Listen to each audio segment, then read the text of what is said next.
Situasinya sekarang ini kelihatannya pollster atau lembaga-lembaga survei itu ada kesan ya menjadi seperti hama demokrasi gitulah. Waduh, wah menarik ini istilah Anda, hama demokrasi. Itu Ya kayak pasar setingkat dong.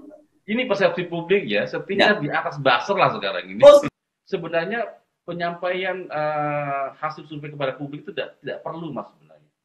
Tidak perlu. Tidak perlu untuk publik tuh. Nggak ada gunanya buat publik. Ya kan? Ya. Harusnya hasil survei itu ya digunakan oleh tim pemenangan, oleh kandidat tertentu, partai tertentu itu untuk menyusun strategi bagaimana memenangkan pemilihan, mas.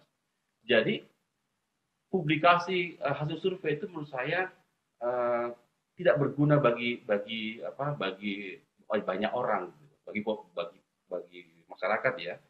Itu hanya sebenarnya untuk menyenangkan orang yang membayar saja atau. Bismillahirrahmanirrahim. Assalamualaikum warahmatullahi wabarakatuh. Sahabat pecinta channel Anak Rantau Official. Salam pemimpin yang adil, salam pemimpin yang amanah, salam pemimpin yang berpihak pada rakyat Indonesia. Bertebaran di mana-mana hasil survei di mana-mana dipublikasikan. Yang survei satu menangkan Ganjar Pranowo, yang survei yang lain menangkan Prabowo. Sama-sama lembaga survei tapi hasilnya berbeda-beda. Coba kita lihat dari hasil surveinya dari SMRC. Itu Ganjar Pranowo 32,1%, Prabowo Subianto 27,5%, Anies Baswedan 26%. Ini dari survei SMRC, ya kan? Nah, ini kita lihat nanti perbandingan dengan survei IPO. Bagaimana survei IPO itu yang memenangkan Prabowo, berapa persentasenya? IPO itu mengeluarkan hasil surveinya itu Prabowo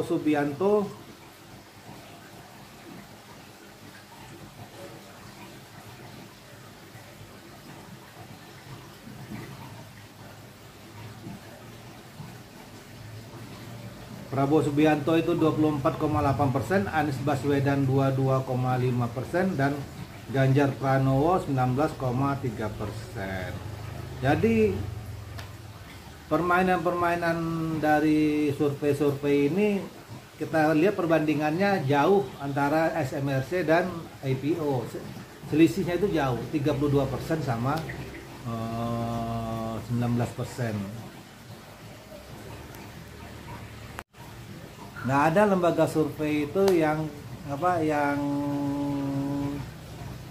mempublikasikan Anies itu nggak pernah di atas gitu. Tapi fakta di lapangan kita sudah lihat sendiri bagaimana sambutan masyarakat terhadap Pak Anies Rashid Baswedan. SMRC menangkan Ganjar, Anies nomor 2. IPO menangkan Prabowo, Anies nomor 2, Ganjar di bawah. Ya begitu-begitu aja. Itu psikologisnya itu seolah-olah Pak Anies Rashid Baswedan ini tidak pernah peringkat pertama di elektabilitas. Jadi permainan lembaga survei seperti itu. Ada judul berita Anies unggulin Ganjar secara elektabilitas. Akan tetapi yang di atasnya tetap Pak Prabowo. Jadi itu aja. Yang di atas tuh kalau survei SMRC Ganjar di atas, Prabowo di nomor 3, Anies nomor 2. Sekarang di IPO Prabowo di atas, Anies nomor 2, Ganjar nomor 3. Jadi tergantung siapa yang memesan survei ini gitu. Kalau mau fair, lembaga survei terbuka, siapa yang mendanai mereka, siapa yang membiayai mereka untuk melakukan survei. Sekarang logika kita sebagai masyarakat, sampling yang diambil itu cuma 1.200 ya, dari IPO itu 1.200 seluruh wilayah Indonesia. Penduduk pemilih di Indonesia ini tahun 2019 itu hampir 60 jutaan itu. 158-160 jutaan. Apakah dengan sampling cuma 1.200 bisa mewakili 158-160 jutaan suara pemilih di Indonesia ini? Itulah pengiringan opini bahwa lembaga survei ini sudah tidak bisa dipercaya di mata publik. Kemarin kita lihat wawancaranya Bang Jesus Beno Arif dengan Kang Agung Priyatna itu sampai keluar pandangan publik terhadap lembaga survei itu adalah hama demokrasi. Lembaga survei itu hanya hama demokrasi yang merusak demokrasi. Kan? Jadi mereka ini tergantung siapa yang memesan, mendanai lembaga survei ini. Apalagi kita lihat waktu di channelnya Bang Refli Harun terbuka pembicaraan dengan Bang Zulfan Lindan. Harga untuk lembaga survei itu range-nya 300 juta sampai 1 miliar, bayangin. Pak Anies Baswedan nggak ada dana sebanyak itu.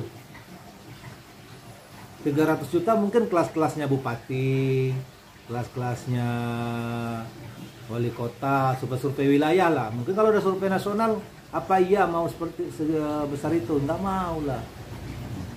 Kalau seandainya kelas nasional mungkin 1 miliar, mungkin 1 miliar.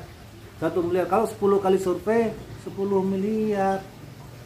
Lapor kekayaan Pak Anies di LHKPN-nya 11 miliar. Itu belum hutangnya Pak Anies naik sampai 6 miliar. Itu pengiringan ini dari lembaga survei ini. Tetap psikologisnya itu antara lembaga survei yang satu SMRC itu ngeluarin Pak Ganjar di atas, Pak Anies nomor 2. Ya, IPO mengeluarkan Pak Prabowo di atas, Anies nomor 2. Jadi psikologisnya itu dibentuk ke publik itu seolah-olah Pak Anies ini elektabilitasnya nggak pernah mengunggulin antara Pak Ganjar dan Prabowo. Jadi itu teman-teman, permainan lembaga survei. Dibikinlah judul, ya kan?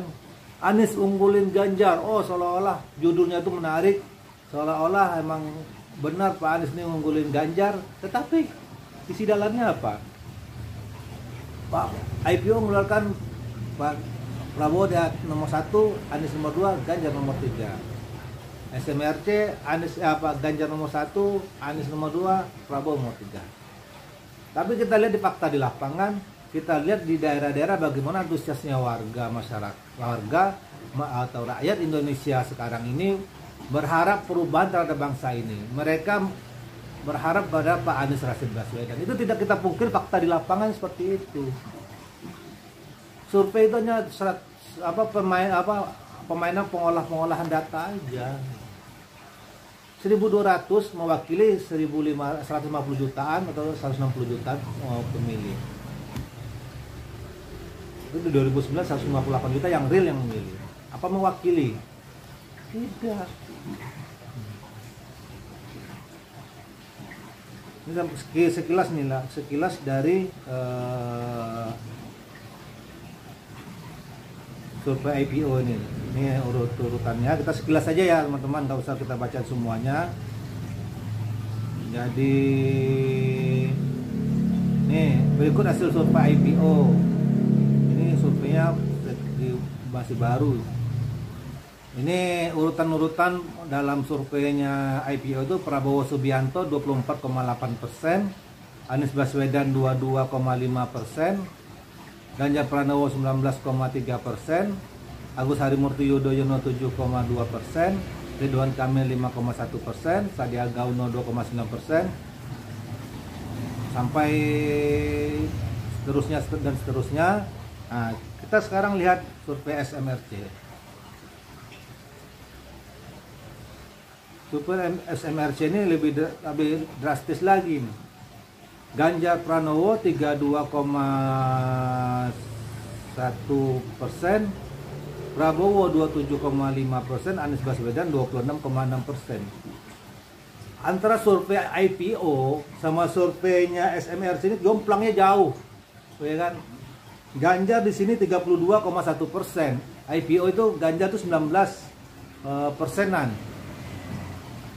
Sama-sama lembaga survei, Tapi perbedaan hasil survei itu jauh banget gitu loh sahabat-sahabat, jauh banget gitu. Logika kita tuh nggak nyambung. Bagaimana sama-sama lembaga survei ini mengeluarkan hasil yang beda-beda. Selisihnya tuh sangat jauh. Tetap juga Pak Anies ini nomor 2 terus ditaruh gitu. Itulah permainan mereka, siapa yang mendanai mereka. Rakyat ini sudah nggak bisa dibohongin lagi tuh. Maaf teman-teman.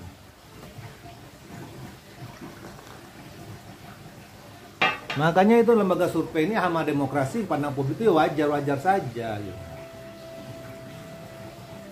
Selisih 3,21% dari SMRC di IPO Ganjar 19%, selisihnya jauh banget. Gimana? Apa bisa kita percaya lembaga survei ini? Jangan sampai masyarakat ini masih tergiring opini dengan lembaga-lembaga survei seperti ini. Jadi bagi kita ini lembaga-lembaga survei ini hanya merusak demokrasi. Tujuan lembaga survei itu kan untuk bagi calon-calon untuk strategi pemenangan, bukan untuk dipublish. Tapi gini dipublish tujuannya apa ya? Untuk mengiring opini publik. Tapi fakta di lapangan kita lihat, lihat kenyataannya seperti apa. Itu yang membuat kita ini selama ini dinabobot sama lembaga-lembaga survei, tapi kita nggak cermat melihat lembaga survei ini. Sama-sama lembaga survei, lembaga yang kredibel, tapi hasilnya antara lembaga survei satu sama lembaga survei yang lain itu hasilnya itu jauh, range-nya itu jauh. Mungkin sahabat-sahabatku semuanya, tetap kita semangat, tetap kita optimis, agar kita mendapatkan pemimpin yang adil dan amanah yang berpihak kepada rakyat Indonesia. Tetap semangat para relawan-relawan Pak Anies Baswedan, para simpatisan Pak Anies, para pendukung Pak Anies Baswedan. Kita pengen bangsa ini dipimpin oleh pemimpin yang akan memberi perubahan terhadap bangsa ini lebih baik lagi. Kita pengen bangsa ini mendapatkan pemimpin yang berpihak kepada rakyat Indonesia. Terima kasih sahabat-sahabatku semua. Wassalamualaikum warahmatullahi wabarakatuh.